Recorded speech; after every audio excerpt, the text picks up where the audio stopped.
제가 누가복음 1장 내용을 이렇게 늘 읽다가 생각이 꼭 읽으면 이런 생각이 딱 떠오르는 거예요. 예전에 들었던 이야기가 생각이 나는데 어떤 사람이 성전에 가서 계속 기도한 거예요. 하나님, 음성을 들려주십시오. 하나님, 한번 보여주십시오. 하나님, 살아계십니까? 당신 정말 살아계십니까? 음성을 들려주십시오. 보여주십시오.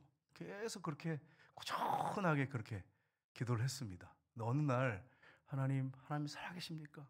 음성을 들려주십시오. 그런데 그래, 나 여기 있다. 왜 부르느냐? 그랬더니 이 사람이 기절해 버렸대요. 이분이 왜 이렇게 기절해 버렸을까요?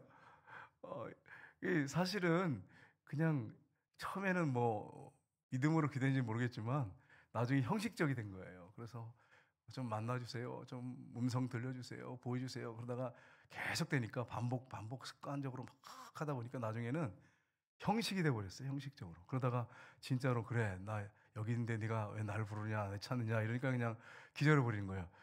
실제 나타났을 때는 기절해버리는 거예요. 근데 이 오늘 본문의 내용에 보면 이 사가랴의 모습을 보면서 저는 그 모습이, 그 이야기가 항상 생각이 나요.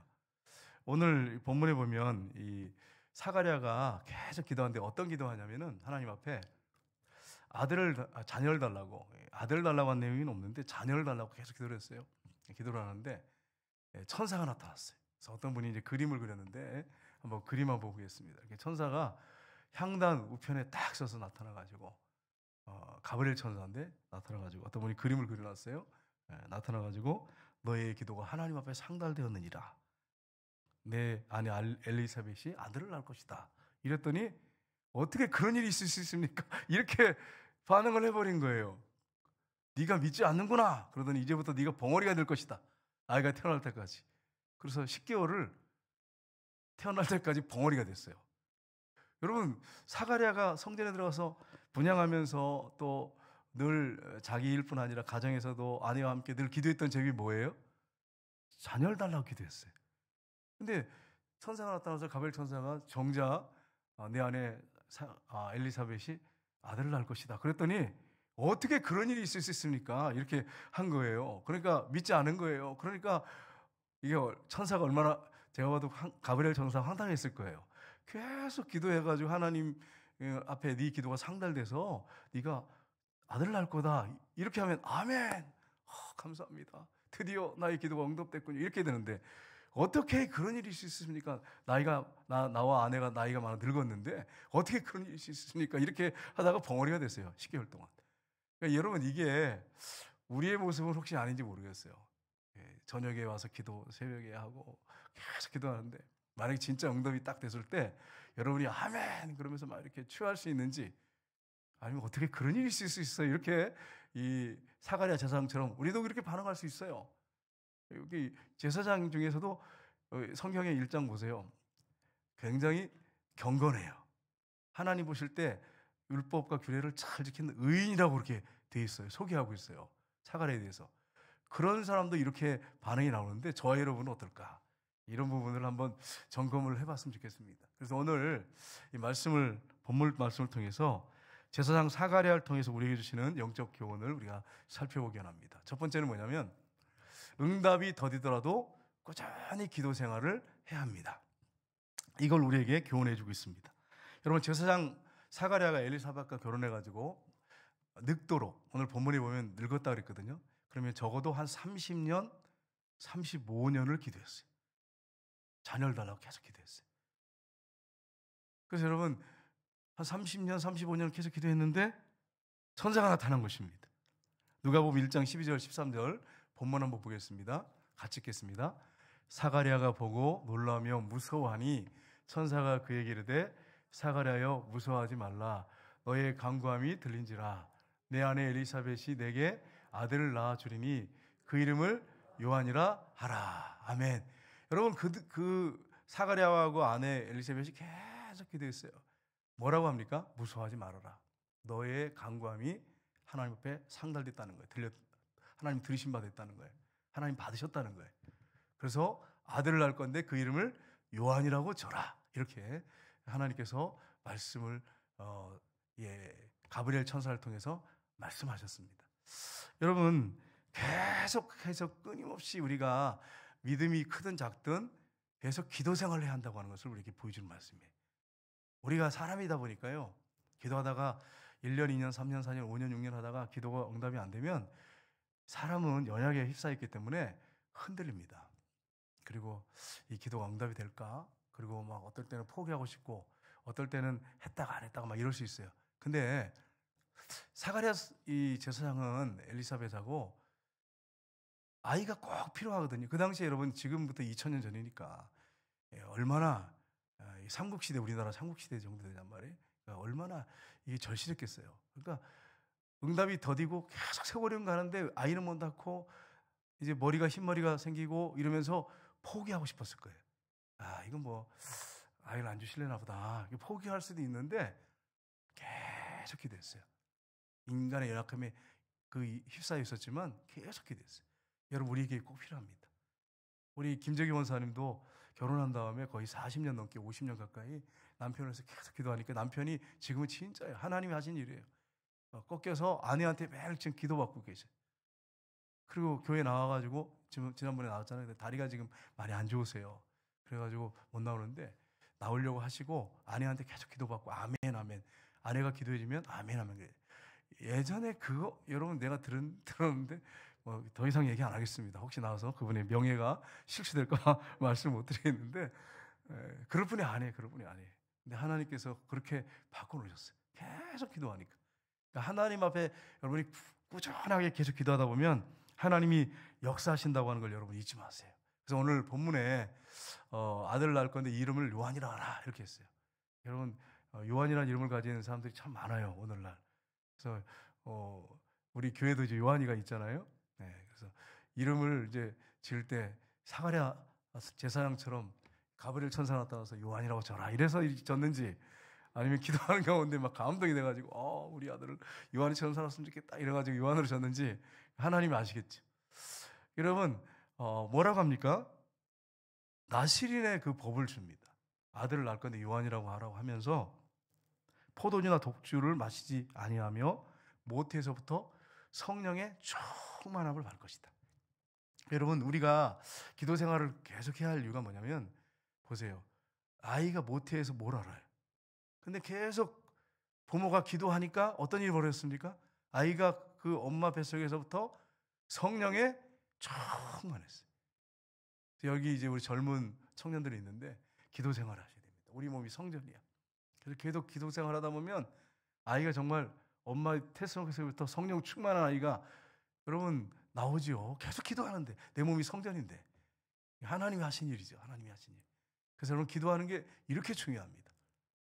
그리고 뭐라고 말씀합니까? 이스라엘 자손을 주 곧 그들이 하나님께로 많이 돌아오게 할 것이다. 엘리야의 심령을 가지고 아버지의 마음을 자식에게, 자식의 마음을 아버지에게 이사야에 보면 그렇게 나와요. 그렇게 돌아오게 할 것이다. 이렇게 되어 있습니다. 여러분 하나님과 인간의 관계를 화평하게 해주는 중간에 중립적인 역할을 하는 사람이 될 것이다. 아버지의 마음을 자녀에게로, 자녀의 마음을 아버지에게로 향하게 그런 선지자적 사명을 감당할 것이다. 이렇게 분명하게 말씀하고 있습니다. 저와 여러분이 계속 기도 생활, 기도 응답이 더디더라도 계속 자리를 지키셔야 돼요. 여러분 저와 여러분이 계속 기도의 자리를 지키시기를 주님으로 축복합니다. 그래서 여러분 김재기 원사님이 그 얘기를 하시는 거예요. 이제 제가 신방을 계속 가는데 본인 방에서는 못 주무세요. 근데 권사님 방에서는 주무세요. 이 두려워가지고 불안해가지고 못 주무셔. 근데 이제 아내 방에 가서는 편안하게 자. 왜 그러시죠? 권사님이 거기서 계속 기도하시고 말씀 보시고 늘 그렇게 하니까 하나님의 임재가 있잖아요. 그러니까 이게 가능한 거죠. 그런데 기도의 자리가 얼마나 중요한지 여러분 아시겠죠? 교회에서 기도가 잘 된 이유가 뭡니까? 여기서 우리가 계속 기도하다 보니까 하나님께서 이곳에 성령께서 임재하고 계시고 역사하시니까 기도가 잘 되는 거예요. 제가 이걸 이제 김재기 목사님 가정에서도 얘기를 했는데 어떤 분이 하루에 뭐 2시간, 3시간씩 기도를 했대요. 침대에 엎드려가지고. 그러고 있다가 친척이 어느 날 오게 됐는데 방을 빌려줘야 되잖아요. 그래서 이제 방을 빌려줬대요. 그리고 자기는 거실에 자고 여기 주무시라고 하는데 갑자기 이 사람이 저녁에 소리를 지르며 뛰어나오더래. 누가 있다는 거예요.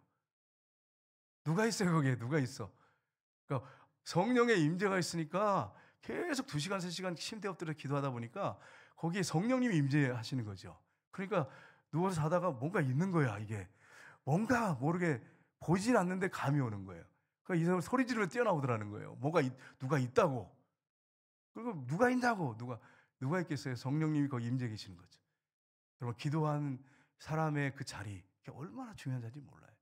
여러분 가정에서도 여러분이 시간을 들여서 침대에 엎드려서 기도하시고 그 자리가 성령이 임재하는 그런 자리가 되시기를 주님으로 축복합니다.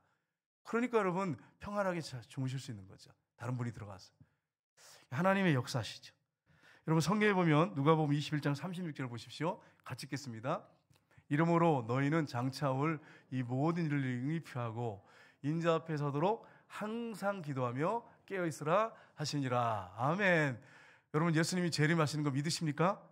마라나타 어서 오시옵소서. 근데 마라나타 주님 어서 오시옵소서 이렇게 할 사람은 어떤 사람이냐? 항상 기도하며 깨어있어야 돼.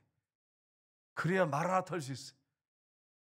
여러분 제가 예전에 죄송해요. 서울에 있을 때인데 어느 집을 갑자기 신방을 했어. 전사님하고. 제가 누구세요? 지금은 달라요. 요즘에는 그러겠다가는 막 이 자존심 상하고 젊은 사람들이 더 힘들 거예요. 문을 두드리니까 누구세요? 네. 목사님 신방 오셨습니다. 이랬어요. 그랬더니 잠깐만요. 그랬더니 막 소리가 들리더라고. 막 들려요. 막 들려요. 막 한참 있다가 몇 분 지났나 문 열었어요. 들어오세요. 그래서 들어갔어요. 갑자기 이렇게 찾아오셨어요. 이래가지고 갔는데 뭘까요? 이렇게 보니까 소파 밑에 막 옷들이 막 들어가 있고 다 보이는 거야. 이렇게 보여. 모른 척 해야지. 거기서 이제 옷들이 있네요. 뭐 이렇게 하면 어떻게 되겠어? 시험 들잖아요. 그냥 모른 척하고 그냥 주여 그러면서 이제 예배를 쫙 드리고 갑자기 무슨 일이 있는 것 같아서 찾아왔다고 기도해 드리려고 왔다고. 그러니까 그러시냐고. 그리고 나왔어요. 그랬더니 여전 사람이 뭐라 하냐면 목사님 집 치우느라고 되게 어지러웠나 봐요. 막 집 치우느라고 저렇게 정신이 없어요. 보니까 다 보이네. 이렇게 다 보여요. 막 집어넣고 쑤셔놓는다고 그게 뭐 안 보이겠어요? 금방 이렇게 한 건데. 예수님 재림하실 때 우리가 깨워서 항상 기도하고 있다가 주님 마라나타 그렇게 해야지. 기도하지 않고 잠들어 있다가 예수님 갑자기 오시면 그때 여러분 어떻게 하시겠어요? 주님 잠깐만요. 이게 안 통하잖아. 우리의 신방 가는 거에 갑자기 가는 거는 이게 통할 수 있지만 조금만 기다리세요 이렇게 할 수 있지만 예수님 재림하시면 이게 통하겠어요, 여러분? 그러니까 항상 기도하고 깨어 있어라 이렇게 말씀했어요. 기도의 자리를 지키고 여러분 기도하셔야 돼. 가정에서든 교회에서든 기도하셔야 돼. 여러분 교회는 성경에 분명히 말씀하고 있죠. 만민이 기도하는 집이다 그랬어요. 사도행전 10장 2절을 보시면 고넬료는 이방인이었습니다. 그런데 그가 어떻게 했습니까? 고넬료가 같이 읽겠습니다. 그가 경건하여 온 지방과 더불어 하나님을 경외하며 백성을 많이 구제하고 하나님께 어떻게 했다고요? 항상 기도하더니. 예수님을 만나지 못한 사람이에요. 근데 하나님을 경외해서 두렵게 여기고 항상 기도했던 사람이에요. 구제도 많이 하고. 그래서 베드로를 초청하라고 천사가 나타나서 얘기해 주지 않습니까? 제9시 기도 시간에. 그러니까 시간을 정해놓고 기도했어요. 그리고 항상 기도했어요. 순간순간 기도했어요. 여러분 기도가 얼마나 중요한지 몰라요, 여러분. 그러니까 여러분 천사가 나타나가지고 제9시 기도 시간에 내 기도와 구제가 하나님 앞에 상달됐다고. 가서 요바에 있는 베드로를 청해서 말씀을 들으라고. 그래가지고 일가 친척들 다 모아놓고 종들을 보내가지고 이제 이틀 후에 도착하잖아요. 왔을 때 거기가 이방인의 오순절이 됐어요. 오순절 마가다락방은 유대인들의 오순절이고요. 그 다음에 이 고넬료 백부장의 집에서는 이방인의 오순절이었어요. 나중에 누가 이렇게 고백하냐면 베드로가 고백해요. 우리에게 임했던 그 성령의 역사가 그 현장에 고넬료 집에 일어났다고. 이렇게 네가 왜 이방인의 집에 들어갔냐 했을 때 그 얘기를 해줬어요. 이방인의 오순절 그게 고넬료 집에서 일어났어요. 어떤 사람이었어요? 항상 기도하더니. 항상 기도하니까 하나님이 그 집에서 어떤 일이 벌어지게 합니까? 이방인의 오순절이 임하게 했어요. 기도 안 하는 집에서 이렇게 할 수가 없어요, 여러분. 기도 안 하는데 뭐 갑자기 어디서 그 가정에 오순절의 역사가 일어나겠어요? 여러분과 저희 집이 기도하는 집이 되고, 여러분이 늘 항상 기도하면 성령님이 임재하시고 놀라운 부흥의 역사가, 심령 부흥의 역사가 일어날 줄 믿습니다. 그러니까 여러분이 기도하시고 계속 기도하셔야 돼요. 기도하는 그곳에 역사하세요. 여러분, 우리나라가 초대교회 부흥했을 때 그게 그냥 일어난 게 아니고 세계 각국에서, 특별히 미국에서 기도를 많이 했어요.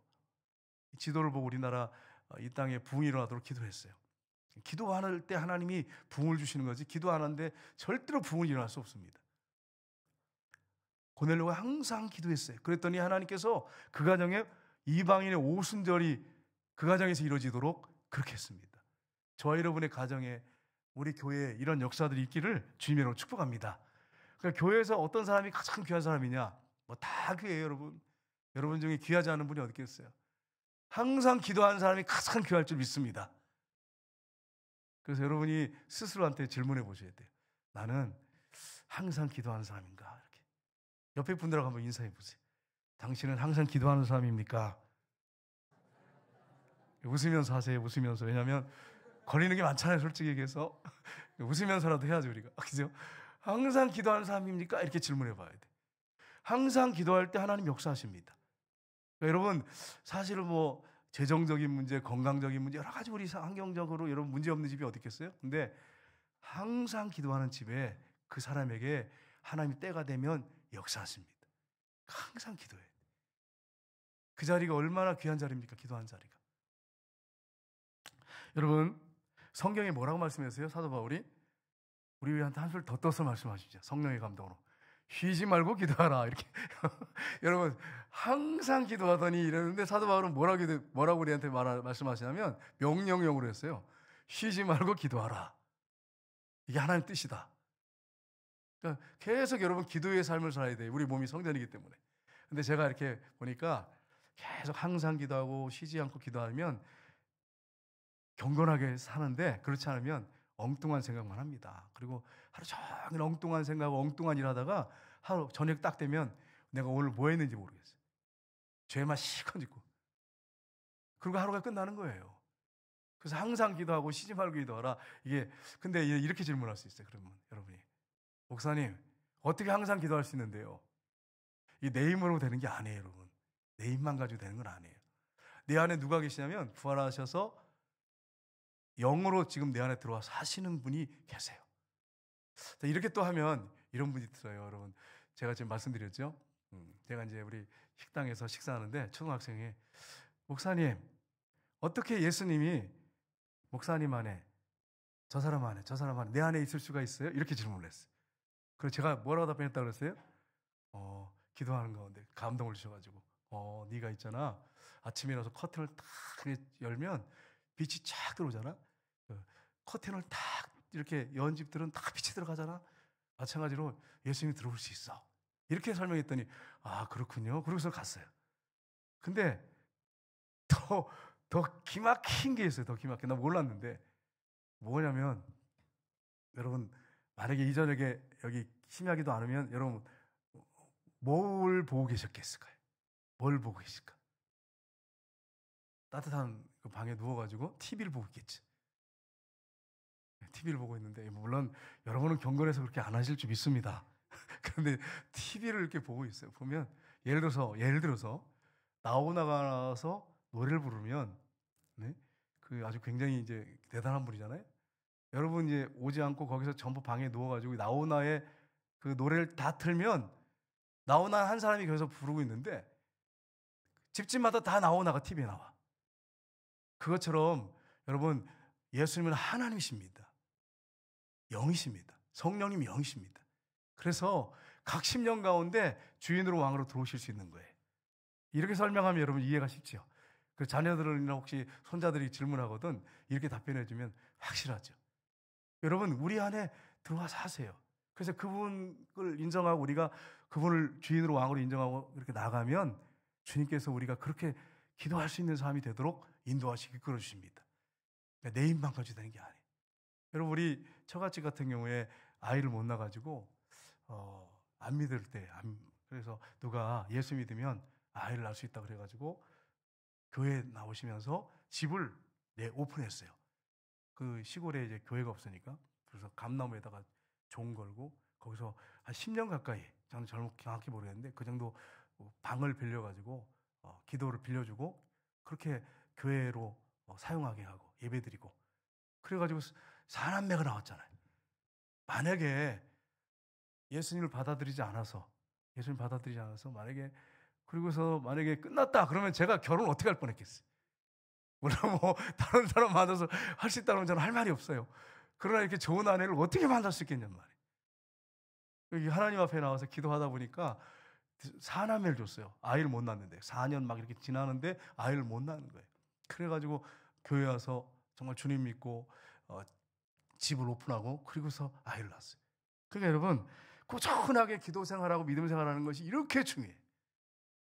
저 여러분이 혹시 지금 기도 응답이 바로 안 오더라도 꾸준하게 기도 생활 하시기를 주님으로 축복합니다. 응답이 더디더라도 계속 기도하세요. 두 번째는 뭐냐면 하나님의 말씀을 그대로 믿어야 합니다. 여러분 하나님께서 사가랴에게 이제 가브리엘 천사를 보내가지고 요한을 주시겠다고 말씀하셨어요. 그러면 여러분 어떻게 됩니까? 아멘 이렇게 해야 됩니다. 아멘 감사합니다. 내 기도 응답이 응답됐군요. 할렐루야 찬양합니다. 하나님을 찬양합니다. 어떻게 이런 은혜를 우리 가정에 내리셨는지요. 감격합니다. 눈물을 줄줄 흘려야 되잖아요. 근데 여러분 보세요.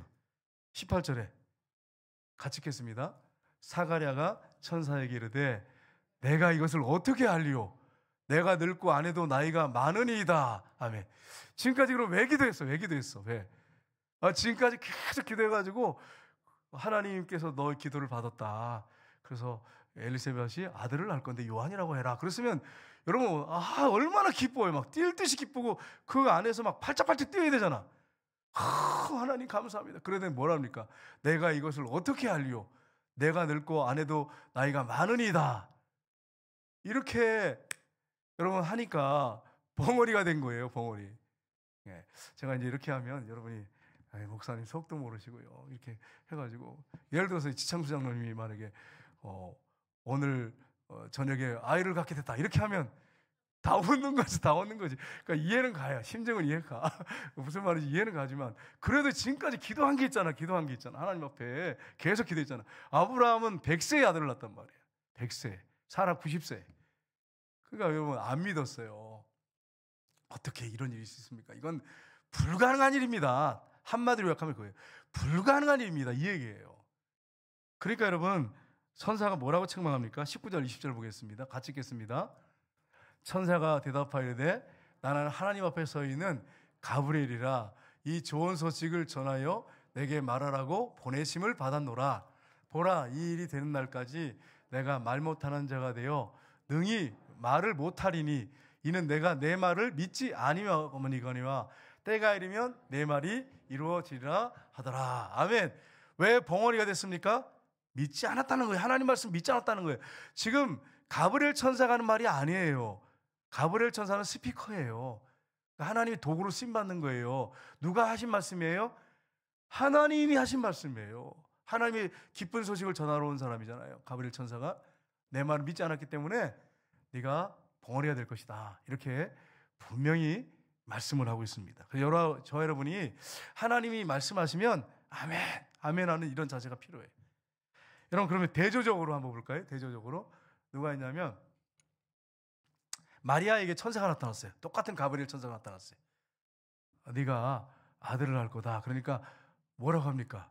마리아가 나는 남자를 알지 못합니다. 어떻게 나에게 이런 일이 있을 수 있습니까? 그러니까 천사가 뭐라고 합니까? 쭉 이제 하나님이 아들이 태어날 거라고 설명하면서 대저 하나님의 모든 말씀은 능치 못하심이 없느니라. 그랬더니 뭐라고 합니까? 마리아가 주의 말씀대로 내게 이루어지이다 이랬어요. 그러니까 마리아가 얼마나 믿음의 사람인지 여러분 아시겠죠? 그 말씀대로 내게 그대로 이루어지기를 원합니다. 이렇게 했어요. 여러분이 이 말씀을 잘 듣고 믿음으로 여러분 말씀을 받으셔야 돼요. 아멘 하고 말씀을 받아야지. 그렇지 않고 여러분이 만약에 무슨 말씀 그 말이 되는 말이야 이러면서 자꾸 의심하고 지금까지도 안 되는데 이렇게 해버리면 못 받는 거죠. 응답 못 받는 거죠. 하나님이 말씀하시면 아멘 이렇게 하셔야 되는 것입니다. 여러분 야고보서에 보세요. 1장 6절 7절 보겠습니다. 오직 믿음으로 구하고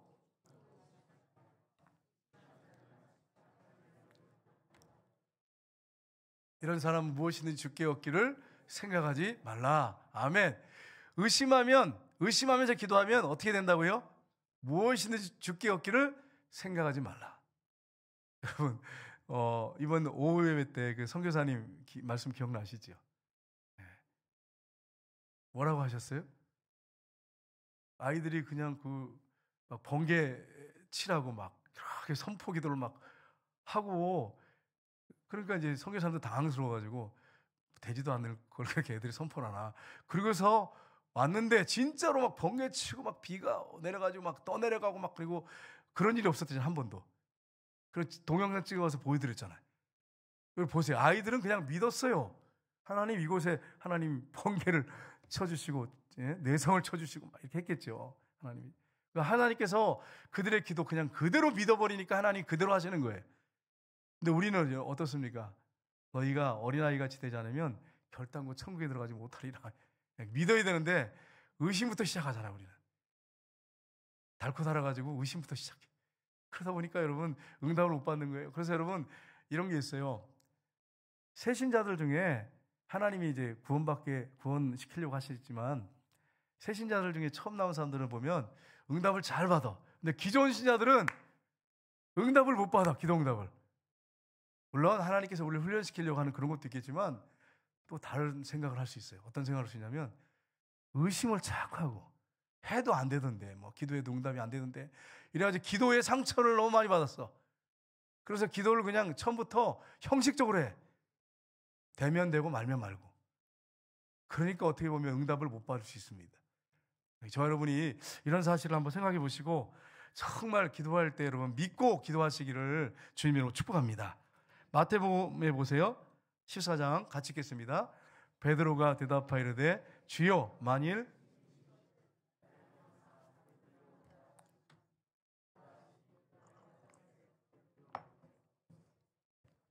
바람을 보고 무서워 빠져가는지라 소리질러 이르되 주여 나를 구원하소서 하니 예수께서 즉시 손을 내밀어 그를 붙잡으시며 이르시되 믿음이 작은 자여 왜 의심하였느냐 하시고. 아멘. 예수님이 풍랑이는 바다 위로 걸어오셨어요. 근데 제자들 중에 어느 누구도 이런 믿음이 없었어요. 근데 베드로 보세요. 주님 만일 주님이시면 오라 가십시오. 오라. 그러니까 걸어갔어요. 여러분 어떻게 이렇게 걸어갈 수 있었죠? 믿음으로 걸어갈 수 있었어요. 근데 여러분 어떻게 됐습니까? 바람을 보고 무서워 빠져가는지라. 바람이 확 불면서 파도가 치니까 얼마나 두렵겠어요. 저 같아도 두렵겠어요. 그러니까 믿음이 그냥 사라져버렸어요. 그냥. 그러니까 어떻게 됐습니까? 빠져들어가는 거죠. 빠져들어가는 거지. 소리질러 이르되 주여 나를 구원하소서 하니 예수께서 즉시 손을 내밀어 그를 붙잡으시며 이르시되 믿음이 작은 자야. 없는 자라고 하지 않았습니다. 믿음은 분명히 있었어요. 그러니까 걸은 거예요. 믿음이 작은 자야 왜 의심하였느냐. 여러분과 저의 믿음이 어떤가 한번 점검을 해봤으면 좋겠어요. 나는 정말 믿음이 큰 사람이냐 작은 사람이냐 이 부분을 한번 점검해 봤으면 좋겠어요. 여러분 믿음이 큰 사람들 보면요 어떤 상황이나 환경 가운데 흔들리지 않습니다. 환경 때문에 흔들리지 않습니다. 건강 때문에 흔들리지 않습니다. 마음 걸렸다고 해서 물론 잠깐 흔들릴 수 있지만 믿음 좋은 사람은 천국 소망한 사람은 흔들리지 않습니다. 또 경제적인 문제 때문에 흔들리지 않습니다. 왜냐하면 하나님이 나의 아버지시니까 내 형편을 아시기 때문에 채워줄 거 믿기 때문에 다 주님 앞에 맡기고 기도하기 때문에 걱정 염려하지 않습니다. 근데 믿음이 약해지잖아요. 작아지면 작은 일에도 의심부터 시작하고 흔들리기 시작하는데 감당이 안 돼. 감당이 안 돼. 불안해, 두려워 막 그냥 이런 일이 막 벌어져요, 여러분. 그래서 여러분 이 부분을 우리가 잘 한번 생각해 봐야 됩니다. 나는 정말 하나님을 확실하게 믿고 그렇게 나가는 사람인지를 점검하셔야 돼요. 제가 고아 지역의 한 은퇴 목사님을 만났어요. 근데 이 목사님이 저한테 자신의 그 간증 일대기를 하는데 그건 다 제가 말씀 못 드리고 간단하게 중요한 걸 제가 그분한테 들은 게 감동이 된 게 있어서 말씀드릴게요. 시골 교회에 이제 부임하셨는데 사람도 몇 명 안 되고 아무것도 없더래요. 그런데 교회가 어떻게 유지되나 보니까 장로님 한 분 계셨는데 다 서울이나 그 대구 경북 쪽에서 후원 받아서 교회가 유지되는 거예요. 그러니까 이 목사님이 믿음이 좋으시더라고요. 하나님께서 이 교회 주인이신데 우리가 계속 이렇게 후원으로만 의지하면 되겠냐. 그래서 이 목사님이 그랬답니다. 장로님, 우리 성도님들하고 얘기를 해서 후원 다 끊어버립시다. 그리고 하나님이 살아계신 걸 한번 믿어보고 주는 교회가 됩시다. 작은 거라도 주는 교회가 됩시다. 그러니까 아이고 이게 말이 됩니까 목사님? 지금까지 후원으로 유지된 교회인데 이거 말이 안 됩니다 목사님. 안 됩니다. 교회 망합니다. 한번 해봅시다 한번. 그래가지고 목사님이 이걸 이제 다 편지를 써서 보내가지고 보내지 마십시오. 후원하지 마십시오. 그렇게 하고 사모님하고 목사님하고 성도들하고 늘 앉아서 기도하기 시작했대. 그래서 작은 거라도 주자. 그래서 아무튼 뭐 생기면 작은 거라도 막 계속 줬대요. 그런데 나중에 1년 지났는데 1년 예산을 딱 보는데 넘치도록 부어주신 거예요. 넘치도록. 1년 예산 딱 결산하는데. 그래가지고 이분이 그다음부터 더 확신을 가지고 계속 그렇게 하셨다는 거예요. 교회를 건축하는데 돈이 하나도 없어요. 그래가지고 기도밖에 안 했대요. 정말 하나님 어떻게 하겠습니까? 교회를 지어야 되는데 막 기도를 하는데 하나님 어떻게 역사하시냐면 친구가 전화 가지고 지금 건축하다가 이게 건축이 잘못돼 가지고 짓지 않게 됐는데 건축물들이 있는데 이렇게 이 건축 이렇게 벽돌이라든지 이런 것들이 있는데 그 교회 갖다 주면 안 되겠냐고 트럭으로 막 실어다 주겠다고 가져오라 그래가지고 그거 가지고 막 짓기 시작하면서 돈도 하나도 없이 그냥 교회를 줬다는 거예요. 그 간증을 저한테 하시더라고요. 여러분, 그러니까 우리가 믿음이 없어서 문제지 사실은 정말 우리가 하나님을 신뢰하고 믿는다면 하나님이 책임져 주시고 하실 텐데 우리 안에 뭐가 없냐면 하나님이 문제가 있는 게 아니고 자꾸 하나님 앞에 원망하고 불평하지 말고 나의 믿음 없음을 하나님께 부끄럽게 생각하고 나의 믿음을 더해달라고 이렇게 기도하고 말씀 열심히 읽고 묵상하고 그 살아야 돼. 그 간증을 저한테 쭉 이제 목회했던 것들을 저한테 간증을 해주시더라고요. 여러분, 하나님은 살아계십니다. 하나님 말씀 그대로 됩니다. 믿는 자에게 그대로 됩니다. 안 믿으면 어떻게 합니까? 내 마음도 불안하고 아무것도 되는 것도 없는 거예요, 여러분. 믿고 나가야 돼. 믿고 나가야 돼. 세 번째는 징계 속에서도 묵묵히 사명을 감당해야 됩니다. 여러분, 사가랴가 성전에서 늦게 나왔습니다. 그러니까 왜 이렇게 늦게 나오지? 사람들이 막 기다렸어요. 밖에서 기도하다가. 근데 말을 못해 나와가지고 말을 못하고 막 손짓 발짓하면서 막 이렇게 하는 거예요. 막 그러니까 뭔가 한상을 받구나, 뭐 이상을 받구나 이렇게 생각했어요. 오늘 22절 23절 한번 볼까요? 같이 읽겠습니다. 그가 몸짓으로 뜻을 표시하며 그냥 말 못한 대로 있더니 그 직무엘이 다 되매 집으로 돌아가니라. 아멘. 여러분 같으면 어떻게 하시겠어요? 벙어리가 돼가지고 지금 말을 못해서 손짓 발짓하고 막 하면서 뭐 이렇게 하는데 직무를 계속 할 수 있겠어요? 여러분 생각해 보세요. 그런데 사가랴 선지자는 참 신실한 사람이에요. 그렇게 하나님께 징계를 받았는데도 징계받은 거죠. 말 못하는 게 징계받은 거잖아요. 근데 자기의 직무를 그날까지 다 마치고 그리고 집으로 돌아갑니다. 이게 여러분, 저 여러분에게 이게 정말 중요해요. 하나님 앞에 우리가 잘못해서 징계받을 수 있습니다. 매를 맞을 수 있어요. 저도 그래요. 근데 그렇다고 해가지고 막 상처받아가지고 막 하나님을 원망하거나 나 믿음 생활인지 안 할 거야 막 그렇게 한다든지 하나님 어떻게 나한테 이럴 수 있어요? 내가 지금까지 한 게 있는데요. 이렇게 할 게 아니라 나에게 맡겨진 일을 묵묵히 감당하면서 하나님 앞에 기도하면서 나가다 보면 하나님이 우리를 긍휼히 여기십니다. 하나님의 긍휼, 사랑 끝이 없어요. 그래서 여러분 나중에 10개월 딱 끝나니까 입이 열려가지고 말을 했어요. 여러분 얼마나 감사해. 24절 25절 보겠습니다. 같이 읽겠습니다. 그 후에 그의 아내 엘리사벳이 잉태하고 5달 동안 숨어 있으며 이르되 주께서 나를 돌아보시는 날에 사람들 앞에서 내 부끄러움을 얻게 하시려고 이렇게 행하심이라 하더라. 아멘. 여러분 엘리사벳이 5달 동안 숨어 있었어요. 왜요? 늙은 사람이 아이를 가져가지고 동네에 부끄러워가지고 숨어 있었어. 그래가지고 주께서 나를 돌보시는 날에 사람들 앞에 내 부끄러움을 아이 난 다음에 이제 나타나려고 한 것 같아요. 제가 볼 때는 부끄러워가지고. 그래서 여러분 보세요. 하나님께서 이렇게 아이를 주셨어요. 하나님께서 하신 일이죠. 묵묵하게 자기 직분을 감당할 때. 여러분과 제가 교회에서 일을 하다 보면 마음에 안 들 때가 많습니다. 사람과의 관계 가운데 말 하다 보면 이제 전도회라든지 이렇게 보면 어떤 부서라든지 이렇게 하다 보면 부딪히고 막 그러다 보면 마음 상할 때가 많아요. 그러면 나 이제 전도회 안 나갈 거야. 전도회 임원 안 할 거야. 이렇게 하시면 안 돼. 여기 이제 몇 분들 웃는 분들 계시는데 속으로만 하셨죠? 그렇게 하시면 안 돼. 마음 상하고 속상해도 우직하게 어떻게 해야 됩니까? 묵묵히 사명을 감당하셔야 돼. 저는 이제 교회 이제 서울에서부터 지금까지 이렇게 막 이렇게 하면서 많은 사람들 봤잖아요. 근데 어떤 분들은 나 안 해요. 막 집어 던지고 나가는 사람도 있어요. 내가 이걸 왜 해요? 막 그래서. 근데 그분들의 결말을 보잖아요. 그러면 별로 안 좋아. 별로 안 좋아. 회계장부 던져버리지 말고. 서기장부 막 쓰다가 나 안 해요 이제 서기. 그러면서 집어 던져버리고. 그 누구한테 지금 하는 거예요? 그게 회장한테 하는 거예요? 하나님 앞에 하는 거예요? 여러분이 답을 해보세요. 하나님 앞에 그러는 거예요? 회장님한테 그러는 거예요? 하나님 앞에 그러는 거예요. 그래서 여러분 그게 문제가 되는 거예요. 그래서 제가 이제 지켜보면 그런 분들이 별로 안 좋아.